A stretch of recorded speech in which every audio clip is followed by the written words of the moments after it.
എല്ലാവരും സുഖമായിരിക്കുന്നു എന്ന് വിശ്വസിക്കുന്നു. ബജാജ് ഫിനാൻസ് ഇന്ത്യയിലെ കൺസ്യൂമർ ഫിനാൻസ് മേഖലയിലെ ഏറ്റവും വലിയ കമ്പനി. മിക്ക നിക്ഷേപകരുടെയും പോലെ ഞങ്ങളുടെയും എക്കാലത്തെയും പ്രിയപ്പെട്ട ഈ ഓഹരിക്ക് കഴിഞ്ഞ ഏതാനും വർഷത്തെ മോശം പ്രകടനങ്ങൾക്ക് ശേഷം ഈ കഴിഞ്ഞ മികച്ച മൂന്നാം സാമ്പത്തിക ഫലങ്ങളുടെ അടിസ്ഥാനത്തിൽ ശക്തമായ ഒരു ബ്രേക്ക്ഔട്ട് ലഭിച്ചു. 2016 മുതൽ ഞങ്ങളുടെ പോർട്ട്ഫോളിയോയുടെ ഭാഗമായ ഈ ഓഹരി മഹാമാരി സമയത്ത് പോലും നെഗറ്റീവ് റിട്ടേണിലേക്ക് വന്നിരുന്നില്ല. മികച്ച ലാഭത്തിലുള്ള ഈ സ്റ്റോക്ക് തുടർന്നും ഹോൾഡ് ചെയ്യാനാണ് തീരുമാനം. ഈ വീഡിയോയിൽ നിക്ഷേപകർ അറിഞ്ഞിരിക്കേണ്ട ബജാജ് ഫിനാൻസ് എന്ന ഈ ബ്ലൂ ചിപ്പ് ഓഹരിയുടെ മുന്നോട്ടുള്ള വളർച്ചാ സാധ്യതകളും കമ്പനിയുടെ ബിസിനസ്സിൽ വരുന്ന മാറ്റങ്ങളുമാണ് ഉൾപ്പെടുത്തിയിരിക്കുന്നത്. കഴിഞ്ഞ ദശകത്തിൽ ഈ സ്റ്റോക്ക് പ്രതിവർഷം 35% എന്ന സ്വപ്നതുല്യമായ നേട്ടമാണ് നിക്ഷേപകർക്ക് കൊടുത്തത്. കമ്പനിയുടെ വരുമാനം 30%, അറ്റാദായം 35%, മാനേജ്മെന്റിന് കീഴിലുള്ള ആസ്തികൾ അഥവാ AUM 30% എന്ന മികച്ച CAGR നിരക്കിൽ വർദ്ധിച്ചു. ഈ നിരക്കുകൾ കമ്പനിയുടെ കാര്യക്ഷമതയെ സൂചിപ്പിക്കുന്നു. മാത്രമല്ല, ശക്തമായ റിസ്ക് മാനേജ്മെന്റിലൂടെ കുറഞ്ഞ NPA അഥവാ നിഷ്ക്രിയ ആസ്തി, ഉയർന്ന ക്യാപിറ്റൽ ആഡിക്വസി റേഷ്യോ അതായത് ഉയർന്ന മൂലധന പര്യാപ്തത എന്നിവ നിലനിർത്തിക്കൊണ്ടാണ് ബജാജ് ഈ വളർച്ച നേടിയത്. അപകട സാധ്യതകൾ തിരിച്ചറിയുന്നതിനും ലഘൂകരിക്കുന്നതിനുമുള്ള കമ്പനിയുടെ സജീവമായ ഇടപെടൽ ഈ വ്യവസായത്തിൽ ബജാജ് ഫിനാൻസിന്റെ നേതൃസ്ഥാനം കൂടുതൽ ശക്തിപ്പെടുത്തുന്നു. എന്നിരുന്നാലും ഓഹരി ഉടമകൾക്ക് ഇത് പഴയ കാര്യങ്ങളാണ്. ഇതിന്റെ ഫലങ്ങൾ ഓഹരി വിലകളിൽ പ്രതിഫലിച്ചും കഴിഞ്ഞു. എന്നാൽ ഇനി വരും വർഷങ്ങളിൽ ബജാജ് ഫിനാൻസ് എന്താണ് ചെയ്യാൻ ഉദ്ദേശിക്കുന്നത് എന്നാണ് നിക്ഷേപകരുടെ ഇപ്പോഴത്തെ ചോദ്യം. ഇതിനായി ദീർഘകാലത്തേക്ക് കമ്പനി കൈക്കൊള്ളുന്ന വികസന പദ്ധതികൾ പരിശോധിക്കാം. കസ്റ്റമർ ശൃംഖലയിലെ വളർച്ച നിലനിർത്തുന്നതിനായി ബജാജ് ഫിനാൻസ് നിലവിൽ അതിന്റെ ഡിജിറ്റൽ റീച്ചും ഉൽപ്പന്ന ഓഫറുകളും വികസിപ്പിക്കുന്നതിലാണ് ശ്രദ്ധ കേന്ദ്രീകരിക്കുന്നത്. തൽഫലമായി 2029 സാമ്പത്തിക വർഷത്തോടെ കമ്പനിയുടെ ഉപഭോക്തൃ അടിത്തറ നിലവിലുള്ള 97.1 മില്യണിൽ നിന്ന് 190 മുതൽ 210 ദശലക്ഷമായി വർദ്ധിപ്പിക്കാൻ കമ്പനി ലക്ഷ്യമിടുന്നു. ഇതിനോടൊപ്പം ക്രോസ് സെൽ ഉപഭോക്താക്കൾ 115 മുതൽ 125 മില്യണായി ഉയരുമെന്നും കണക്കുകൂട്ടുന്നു.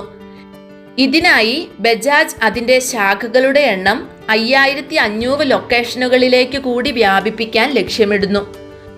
വരുമാനം വൈവിധ്യവൽക്കരിക്കുന്നതിന്റെ ഭാഗമായി ബജാജ് ഗ്രീൻ ഫിനാൻസ് വിപണിയിൽ കൂടി പ്രവേശിച്ചിരിക്കുന്നു. 2026 സാമ്പത്തിക വർഷത്തോടെ സോളാർ EV ഉൽപ്പന്നങ്ങളിൽ നിന്ന് 20 ബില്യൺ ഗ്രീൻ ഫിനാൻസിംഗ് ആണ് കമ്പനി ലക്ഷ്യമിടുന്നത്. കൂടാതെ മൈക്രോ ഫിനാൻസ്, പുതിയ കാർ ലോണുകൾ, സ്വർണ്ണ വായ്പ പോലുള്ള സുരക്ഷിത വായ്പകൾ എന്നിങ്ങനെ ഒന്നിലധികം പുതിയ വായ്പാ ഉൽപ്പന്നങ്ങൾ കമ്പനി വിപണിയിൽ ഇറക്കിയിരിക്കുന്നു. ഈ പുതിയ ബിസിനസ് സെഗ്മെന്റുകൾ AUM വളർച്ചയുടെ വേഗത നിലനിർത്തുമെന്ന് പ്രതീക്ഷിക്കുന്നു.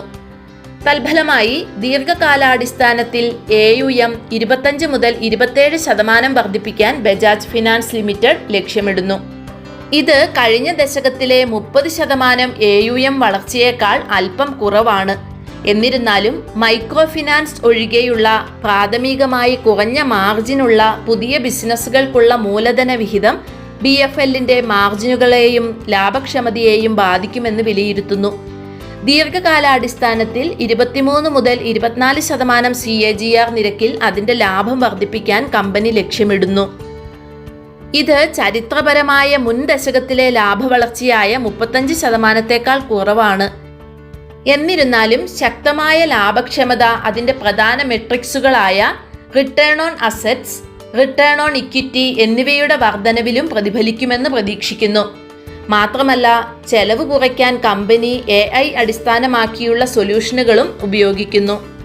2026 സാമ്പത്തിക വർഷത്തോടെ പ്രതിവർഷം 1.5 ബില്യൺ രൂപ ലാഭിക്കുക എന്ന ലക്ഷ്യത്തോടെ കാര്യക്ഷമത വർദ്ധിപ്പിക്കുന്നതിനായി അതിന്റെ പ്രവർത്തനങ്ങളിലുടനീളം 29 AI അടിസ്ഥാനമാക്കിയുള്ള സേവനങ്ങൾ പ്രയോജനപ്പെടുത്താൻ ലക്ഷ്യമിടുന്നു. ബജാജ് ഫിനാൻസ് അതിന്റെ ROA പരിധി 4.6 മുതൽ 4.8% നിരക്കിൽ നിലനിർത്താൻ ലക്ഷ്യമിടുന്നു. ഇത് 2024 സാമ്പത്തിക വർഷത്തിലെ 5.1%-ത്തേക്കാൾ കുറവാണ്. ഒരു കമ്പനി അതിൻ്റെ മൊത്തം ആസ്തികളിൽ നിന്ന് ലാഭം നേടുന്നതിൻ്റെ കാര്യക്ഷമതയെ അളക്കുന്നതിനാണ് ROA ഉപയോഗിക്കുന്നത്. ഉയർന്ന ROA ശക്തമായ ലാഭക്ഷമതയെ സൂചിപ്പിക്കുന്നു. കൂടാതെ കമ്പനിയുടെ ഇക്വിറ്റിയിൽ നിന്നുള്ള വരുമാനം 21 മുതൽ 23% ലക്ഷ്യമിടുന്നത്. ഇത് 2024 സാമ്പത്തിക വർഷത്തിലെ 22.1% സമാനമാണ്. ശക്തമായ ലാഭവളർച്ചയും ROAയും വഴി ഇത് സാധ്യമാകും എന്നാണ് പ്രതീക്ഷ. റിസ്ക് മാനേജ്മെന്റിലും കമ്പനി ശ്രദ്ധ കേന്ദ്രീകരിക്കുന്നു. NPA താഴ്ന്ന നിലയിൽ നിലനിർത്തുന്നതിൽ ചരിത്രപരമായ റെക്കോർഡ് ബജാജ് ഫിനാൻസിനുണ്ട്. ഇതിനു സമാനമായി മൊത്ത NPA 1.2% മുതൽ 1.4%, അറ്റ NPA 0.4% മുതൽ 0.5% നിലനിർത്തുമെന്ന് പ്രതീക്ഷിക്കുന്നു. ഇനി ഈ സ്റ്റോക്കിൽ നിക്ഷേപകർക്ക് മുന്നിലുള്ള ആശങ്കകൾ കൂടി നോക്കാം. ഇതിൽ ആദ്യത്തേത് ഈ വർഷം മാർച്ചിൽ അവസാനിക്കുന്ന BFLന്റെ നിലവിലെ മാനേജിംഗ് ഡയറക്ടർ ശ്രീ രാജീവ് ജെയിനിന്റെ കാലാവധിയാണ് ഏറ്റവും വലിയ ആശങ്ക. BFLനെ ഇന്നത്തെ നിലയിലാക്കുന്നതിൽ അദ്ദേഹം വഹിച്ച പങ്ക് ചെറുതല്ല. അതിനാൽ ഈ മാറ്റം BFLൽ എന്ത് പ്രതിഫലനങ്ങൾ ഉണ്ടാക്കുമെന്ന് കാത്തിരുന്നു കാണേണ്ടി വരും. അടുത്ത വെല്ലുവിളി AUM വളർച്ച നിലവിലുള്ള വേഗതയിൽ തന്നെ തുടരാനാവുമോ എന്നതാണ്. ഇന്ത്യയിലുടനീളം ആഴത്തിൽ പടർന്നു പന്തലിച്ചു കിടക്കുന്ന ബജാജ് ഫിനാൻസിന്റെ നിലവിലെ AUM ഏകദേശം 4 ട്രില്യൺ രൂപയാണ്. അതിനാൽ തന്നെ ഭൂമിശാസ്ത്രപരമായി അതിന്റെ സ്ഥാനം ഇതിനകം തന്നെ ഇത്രയും ഉയർന്നു കഴിഞ്ഞതിനാൽ AUM അതേ വേഗതയിൽ വളർത്തുന്നത് വെല്ലുവിളിയായേക്കാം. മറ്റൊരു ആശങ്ക ക്യാപ്റ്റീവ് ഫിനാൻസിങ്ങിനായി കമ്പനി ഒരു സബ്സിഡിയറി സ്ഥാപിച്ചതിന് ശേഷം ബജാജ് ഓട്ടോ ഉപഭോക്താക്കൾക്ക് വായ്പ നൽകുന്നത് നിർത്തിയിരുന്നു. ഈ ആശങ്കകൾ ഓഹരി വിപണിയിലെ അതിൻ്റെ പ്രകടനത്തെയും ബാധിച്ചു. കുറെ നാൾ മുൻപ് വരെ സ്റ്റോക്ക് വിപണിയിൽ മികച്ച പ്രകടനം കാഴ്ചവെച്ചിരുന്നില്ല. എന്നാൽ ഈ കഴിഞ്ഞ 3ാം സാമ്പത്തിക ഫല പ്രഖ്യാപനങ്ങൾക്ക് ശേഷം ഈ ഓഹരിയിൽ ശക്തമായ മുന്നേറ്റമുണ്ടായി. വിപണി തകർച്ച നേരിടുമ്പോഴും ബജാജ് ഫിനാൻസിൽ ഈ ഇടിവ് അധികം പ്രതിഫലിച്ചിരുന്നില്ല. ഈ സ്റ്റോക്കിന്റെ നിലവിലുള്ള മൂല്യം പരിശോധിക്കാം. കഴിഞ്ഞ കുറച്ചു വർഷങ്ങളായി കുറഞ്ഞ മൂല്യത്തിലായിരുന്നു BFLന്റെ ഓഹരി. നിലവിൽ 6.1 എന്ന പ്രൈസ് ടു ബുക്ക് അനുപാതത്തിലാണ് ഈ സ്റ്റോക്ക് ട്രേഡ് ചെയ്യുന്നത്. ഇത് ശരാശരി പ്രൈസ് ടു ബുക്ക് റേഷ്യോ ആയ 8.2നേക്കാൾ 25% കുറവാണ്. എന്നാൽ ബാങ്കിംഗ്, NBFC മേഖലകളിലെ മറ്റ് ഓഹരികളെ വെച്ച് നോക്കുമ്പോൾ ഇത് ഇപ്പോഴും പ്രീമിയത്തിലാണ്. മികച്ച ത്രൈമാസ സാമ്പത്തിക ഫലങ്ങളായിരുന്നു കമ്പനി റിപ്പോർട്ട് ചെയ്തത്. അതിൻ്റെ ലാഭം 18% വർദ്ധിച്ച് 43 ബില്യൺ രൂപയും അറ്റ പലിശ വരുമാനം 23% വർദ്ധിച്ച് 93.8 ബില്യൺ രൂപയുമായി. ഇരുചക്ര മുച്ചക്ര വാഹന വായ്പകൾ ഒഴികെയുള്ള എല്ലാ ബിസിനസ് വിഭാഗങ്ങളിൽ നിന്നുമുള്ള ശക്തമായ ഡിമാൻഡ് കാരണം അതിൻ്റെ AUM 28% വർദ്ധിച്ച് 4 ട്രില്യൺ രൂപയിലെത്തി. കൂടാതെ കഴിഞ്ഞ വർഷത്തെ 33.9% നിന്ന് 33.1% കോസ്റ്റ് ടു ഇൻകം റേഷ്യോ കുറഞ്ഞത് കമ്പനിയുടെ ലാഭക്ഷമത വർദ്ധിപ്പിക്കാൻ സഹായിച്ചു. എന്നിരുന്നാലും വ്യവസായത്തിലുടനീളം സുരക്ഷിതമല്ലാത്ത വായ്പകളുടെ സമ്മർദ്ദം കമ്പനിയെ ദോഷകരമായി ബാധിച്ചിട്ടുണ്ട്.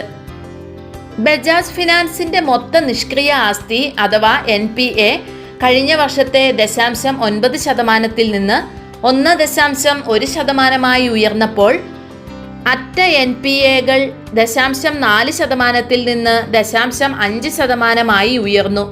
സുരക്ഷിതമല്ലാത്ത ലോൺ പോർട്ട്ഫോളിയോയിലെ സമ്മർദ്ദമാണ് ഇതിന് പ്രധാനമായും കാരണം. തൽഫലമായി അതിൻ്റെ പ്രൊവിഷൻ കവറേജ് കൂടുതൽ ശക്തിപ്പെടുത്തേണ്ടി വരുന്നു. വായ്പാ നഷ്ടങ്ങളും പ്രൊവിഷനുകളും കഴിഞ്ഞ വർഷത്തേതിൽ നിന്നും 64% ഉയർന്ന് 20.4 ബില്യൺ രൂപയായി.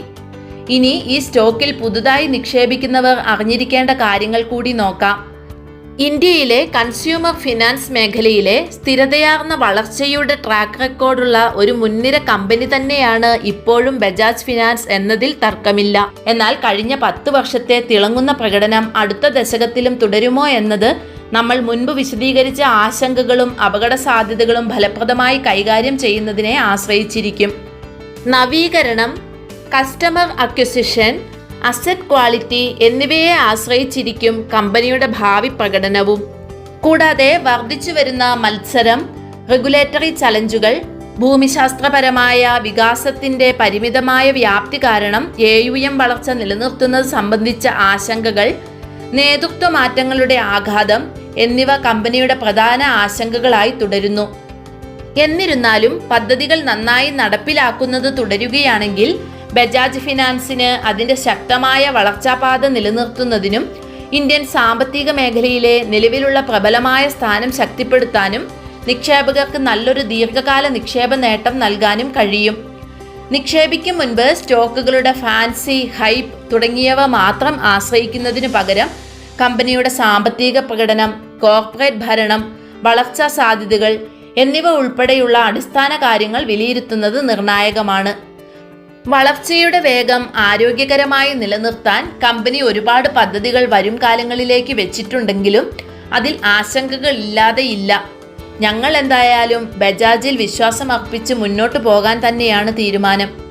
അടുത്ത വീഡിയോയിൽ മറ്റൊരു മികച്ച ഓഹരിയുടെ വിശദാംശങ്ങളുമായി വീണ്ടും കാണാം.